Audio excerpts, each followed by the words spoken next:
So tonight we're going to look at the company which you know, guys, with GB Hi-Fi. It is Australian company, and the main reason is because the US market is so volatile because of this like tensions in Ukraine, Russia and Europe, and kind of. So that's why I focused on Australia, which is so far away from those places that it's a bit quieter here.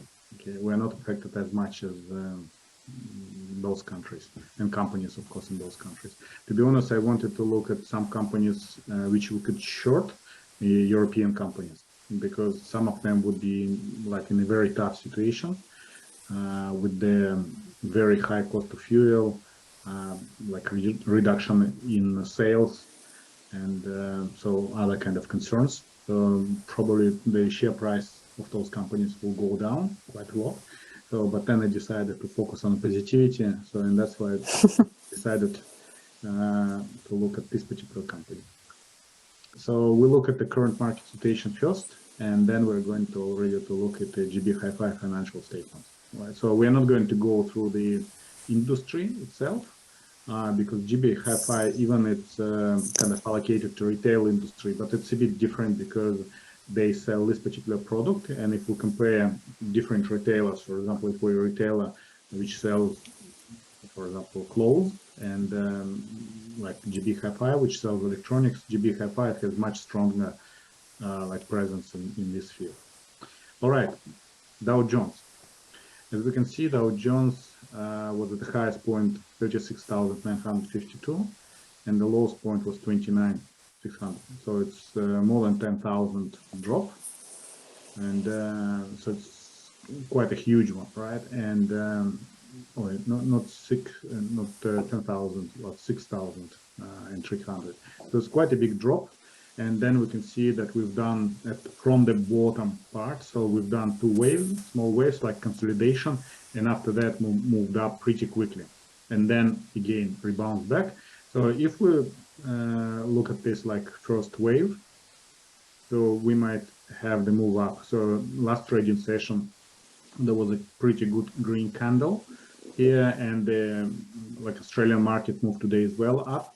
So I presume that we might see some kind of movement up as well. So of course, if we break through this kind of level, which is pretty weak because we touched it only once and two times here, and so if we break it, we might end up around 30,000 and 29,000 here again. So that would be another level of support which we have to pay attention, even if the share, like a price of the index, continue to go down. But quite likely it rebounds back, and at least we can see somewhere 32,500 or even higher if we continue there. All right, but there are a lot of unknowns now, because at the moment the price of index it's not only influenced by economical factors but also political factors, which can be unpredictable in the current situation, because there were some like issues with China as well, and like continuous issue with like Eastern Europe. So we will see what is going to happen in the future. Okay, but at least that's what we can see.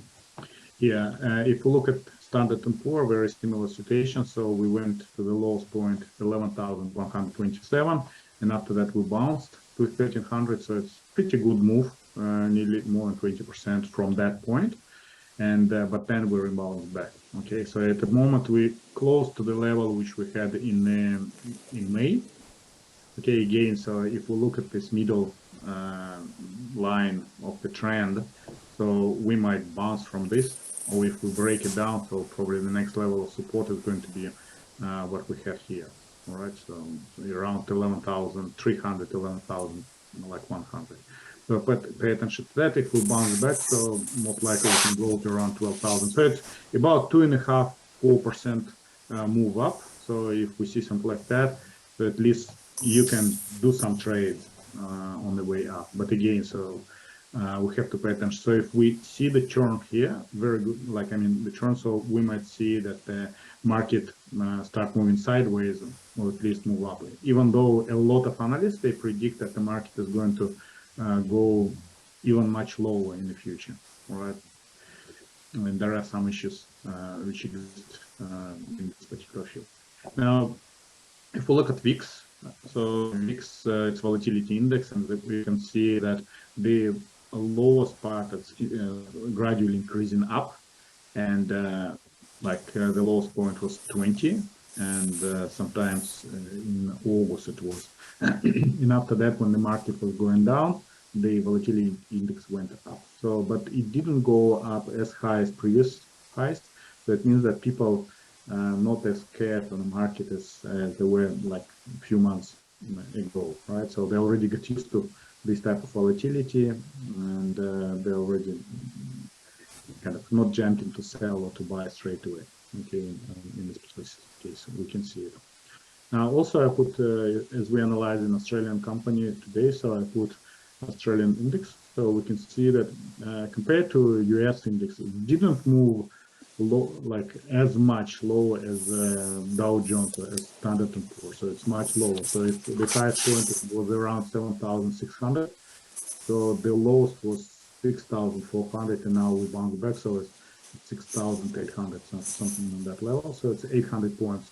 So close to 10% lower than the highest point for like Australian market.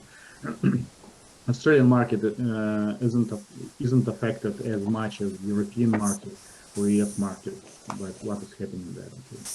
So, and again, so if we look at this particular, so we had this candle which touched that level. So I just wrote this line, and we can see that that fall, it stopped on that line, but then we broke through. Then it become kind of a resistance here level, and few candles here bounced on top of that level. We bounced from this level once again. So we can see that this particular level is like worth paying attention to.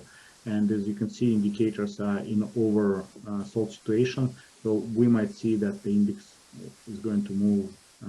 We might see it that it's going to move up, at least for a few points up. So, and if you're selling puts on Australian market or selling calls, so like you can sell calls somewhere here when we get to this level, because we can bounce back and go down. So pay attention to that. We can break through and go even higher. So if we, for example, connect that dot and this dot and draw the line, so we might create a new trade line which is uptrend, but we're going to see it.